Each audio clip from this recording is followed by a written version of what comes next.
जब मैं आया था ना यहाँ, गाइस फिर कबीर जैसे ही रिया को अपने घर में लेकर आता है, रिया के पास जाकर बैठता है, रिया को बोलता है जब गलती से तुम्हारे अब्बू का कत्ल हो गया था, मैं ये मुल्क छोड़ कर गया था, मैं जैसे ही वापस आया था मुझे ऐसे लग रहा था मेरे सारे यहाँ पर दुश्मन है। तो मैं भी नफरत की आग में जल रहा था। कबीर कहता है मुझे अम्मी और मेरा भाई मुबीन ये कहते थे यहाँ पर सारे तुम्हारे दुश्मन हैं, मुझे ये भी बोलते थे कि उनकी जो बहनें हैं वो तुम्हारे खिलाफ हैं। कबीर बोलता है तो उस टाइम मैं बहुत ज्यादा गुस्सा हुआ करता था। फिर तुम्हें देखा तो तुमसे मोहब्बत हो गई। कबीर बोलता है रिया अगर तुम मेरे सामने ना आती या तुम मुझे ना मिलती तो मुझे तुमसे मोहब्बत ना होती और ये जो आपस में हमारी दुश्मनी है ये कायम दायम रहती। नफरत की वो आग। कबीर बोलता है रिया मैं तुम्हारे घर वालों से बहुत ज्यादा नफरत करता था क्योंकि तुम लोगों की वजह से मैं 10 साल बह रहा हूँ, लेकिन मैं जैसे ही यहाँ वापस आया मैंने तुम्हें देखा और मैं सारी चीजें भूल गया। कब मोहब्बत में बदल गई मुझे पता ही नहीं चला। कबीर बोलता है मुझे अब तुमसे मोहब्बत हो गई है। जब मैं पहली बार तुम्हारे घर में आया था मैंने ये सोचा था कि मैं सिकंदर से जाकर बदला लूंगा, वहां पर तुम्हें देखा और वहां पर मुझे तुमसे मोहब्बत हो गई। इसी तरह रिया फिर परेशान हो जाती है। रिया कहती है कबीर मैं तुमसे एक बात कहना चाहती हूँ, अगर तुम तो ठीक हो गए हो लेकिन जो मेरा सिकंदर भाई है उसके दिल में अभी भी दुश्मनी है, तो कुछ सोचो उसके लिए भी। अब जरूरी है कि सिकंदर की जिंदगी में भी कोई आए। कबीर बोलता है रिया अगर सिकंदर की जिंदगी में कोई आएगा तो हो सकता है कि जो सिकंदर है उसकी दुश्मनी खत्म हो जाए और वो भी सीधा हो जाए, क्योंकि ये जो मोहब्बत है ना इंसान को बिल्कुल ठीक कर देती है। उसको तब्दील करें। रिया बोलती है जो मेरी दोस्त कश्यप है वो मेरे भाई सिकंदर से बहुत ज्यादा मोहब्बत करती है, लेकिन सिकंदर है उसको कोई परवाह ही नहीं है।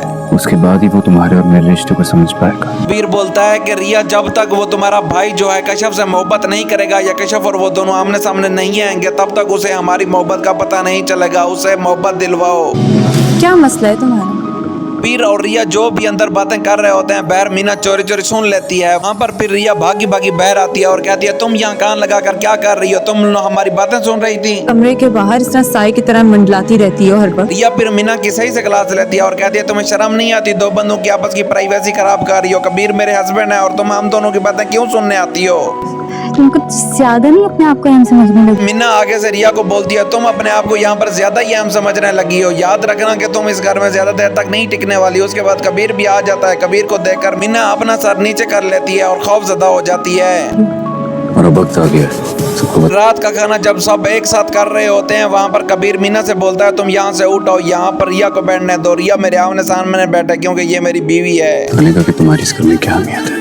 फिर रिया की अपने घर वालों के सामने बहुत ज्यादा इज्जत करवाना चाहता होता है। रिया को बोलता है मैं अपने सब घर वालों को ये दिखाना चाहता हूँ कि मैं तुमसे कितनी ज्यादा मोहब्बत करता हूँ और तुम मेरे लिए कितनी अहम हो। मतलब वो सारा झंझट अब फिर से करें? हालांकि कबीर तो अपनी माँ से भी कहता है कि अम्मी अब दोबारा वलीमा हम करना चाहते हैं। अब रिया बिल्कुल राजी है, रिया भाग कर नहीं जाएगी। रिया भी मुझसे मोहब्बत करती है और हम दोबारा शादी का वही फंक्शन करना चाहते हैं, तो उसकी माँ भी राजी हो जाती है। मुबीन भाई की भी तो दूसरी शादी अब काफी धूमधाम से करने वाली थी। कबीर ने कहा होता है शादी का जो फंक्शन है बहुत धूमधाम से होना चाहिए, किसी चीज की कोई भी कमी नहीं होनी चाहिए। और ये भी बोलता है जिस तरह मेरा शादी का फंक्शन हो रहा है, जितना बड़ा मेरा फंक्शन है मुबीन भाई की दूसरी शादी का इतना बड़ा फंक्शन ही होगा। ये उम्मीद करता हूँ कि आप कोई कसर नहीं छोड़ेंगे मेरे वली में। हालांकि कबीर ने अपनी माँ को पहले बता दिया होता है अम्मी मेरा वलीमा ऐसा होना चाहिए कि लोगों की आंखें देखती रह जाएं। और उसके बाद माबीना भी बहुत ज्यादा खुश होती है क्योंकि रिया आज बहुत ज्यादा प्यारी लग रही होती है। उनको दुश्मन के हवाले कर दिया तुमने। इधर फिर कबीर और रिया का वलीमा हो रहा होता है और दूसरी जानब जो वाजिद है वो सिकंदर को खराब कर रहा होता है और कहता है तुमने अपनी बहन दोबारा से उसी बंदे के हाथ में दे दी है, अपनी दुश्मनी नहीं ली उससे, आखिर कैसे आदमी हो तुम। वो भी एक सर की छत की खातिर। माजिद कहता है ये घर मैं तुम्हें दिलवा दूंगा, तुम जाओ और वहाँ पर लड़कर अपनी बहन को वापस ले आओ, नहीं तो तुम्हारी इज्जत खराब होती रहेगी। वो लोग तो तुम्हारी इज्जत का जनाजा उठा चुके हैं। तो सिकंदर बहुत ज्यादा गुस्से में आ जाता है। फिर सिकंदर वाजिद की बातों में आकर कबीर के घर में पहुंच जाता है और जोर जोर से चिल्लाता है कबीर कहाँ हो, मेरे सामने आओ। और अपनी बहन को ये बोलता है कि मैं तुम्हें यहाँ से लेने आया हूँ, तुम्हें अब मैं यहाँ पर नहीं रहने दूंगा। यह भी बेचारी मजबूर होती है क्योंकि उसके सामने ही जो सिकंदर है वो घर के कागज फाड़ देता है। तुम्हारी शर्तें। सिकंदर बोलता है कबीर मुझे तुम्हारी कोई भी शर्त मंजूर नहीं है, तुमने मुझे इतना सस्ता समझा हुआ है, मैं घर नहीं ले सकता।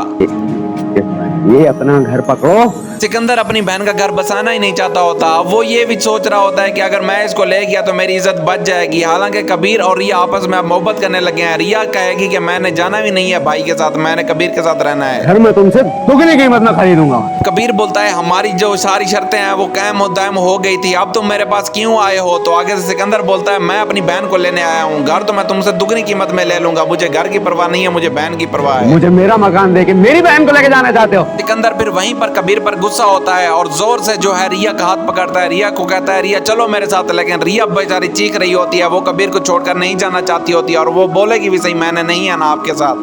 चल बेटा। उनसे मैंने कहा कि रिया कहीं नहीं जाए। अब ये जो दरार है ये बहुत ज्यादा सख्त होने वाली है, क्योंकि जो सिकंदर है वो बहुत ज्यादा गुस्से में होता है। अब ये लग रहा होता है कि वो कुछ ना कुछ कबीर के साथ कर देगा, कबीर को मार भी सकता है। तो कबीर बोलता है जब तक मैं जिंदा हूँ रिया अब मेरी है, मैं इसे कहीं भी नहीं जाने दूंगा। अगर आपको हमारी वीडियो अच्छी लगती है तो काइंडली लाइक एंड सब्सक्राइब जरूर किया करें।